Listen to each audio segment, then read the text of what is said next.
within that, we try to push the boundaries as much as possible. We try to use as many new and fresh illustrators. We look at FUKT for inspiration. So, I mean, you launched your own magazine. Well, you got involved in a magazine that already existed, but that's a standalone sort of passion project. Yes. What do you get out of it? What drives you to keep it going? It's hard work, right? Yeah, it is. But I mean, it starts with a love for drawing. So that's just part of my practice as well as a designer, as a graphic designer. So that started early on. So that's just there. That's the basis for it, I think. And it is that one project where no client is involved, where no client has any feedback on it. So every decision is made by us who do the magazine, and no one is telling me how to design it, and no one is telling us whom to show and whom to feature in the magazine, and also what everything else that we want to do with the magazine, where to promote and how to promote it. So there's nothing that comes from outside and interferes. And I think that's, as a designer with a design studio with a lot of client work, I think that's a really refreshing part of practice, because it sometimes can put everything a little bit in perspective, and to have all these decisions to make on your own. You're very responsible for all the mistakes that happen on the way anyway, but it's just us. Like, if we do that, if we make a mistake, it's also like, who cares?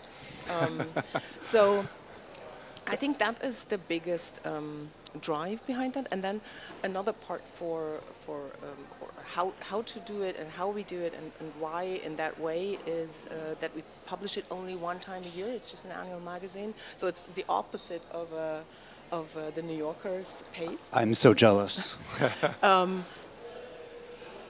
It's something we couldn't do it another way.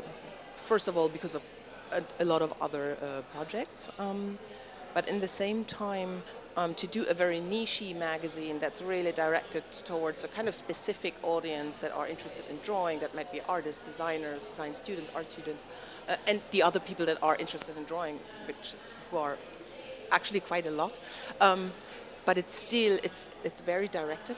To do that more than once a year felt like we would burn out very quickly. So do it just in this slow pace and slow amount of publication is really something that keeps it alive in the same time. Also, we're just not getting bored by it. But you talk about being very free, but sometimes the hardest brief is to have no parameters, is to be that free. So you must impose some restrictions. Yeah, of course. I mean, there's this restriction about the cover that we never put a drawing on the cover, really, actually, because it's just full of drawings and full of visuals, this magazine. So I would not like to pick one or do one myself. It would feel ridiculous for this magazine. So it became a kind of playground for typography, because that's also something I work with a lot. So that's just kind of my own joy and what I feel is right for this magazine. And even though it hasn't really, it doesn't connect so much immediately to drawing, which is this cover is not really in your face about drawing. It can create enough attention, I think, and these decisions.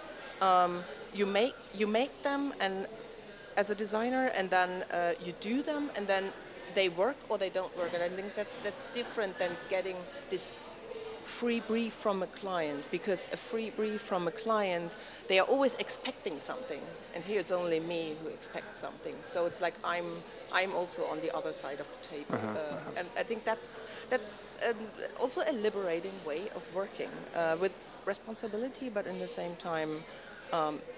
We can't fall that deep down.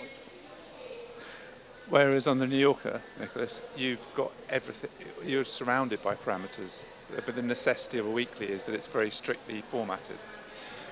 Yes, we have all these constraints, and we're defined by those constraints, and I feel like all designers need these kinds of rules to set up, then they can like play against them as much as they can. And so, yeah, the New Yorker, we come out every single week. We're always under deadline. I'm on deadline right now. And because the magazine is so templated and formatted, I mean, visually it's quite boring. If you look inside the magazine, there's nothing to it. There's very little we can do with the type. We only have like 1 or 2 type sizes, font sizes, and the illustration, yeah, it's the same size every week. But within that, we try to push the boundaries as much as possible. We try to use as many new and fresh illustrators. We look at FUKT for inspiration, and we try to use, yeah, a lot of new photographers as well.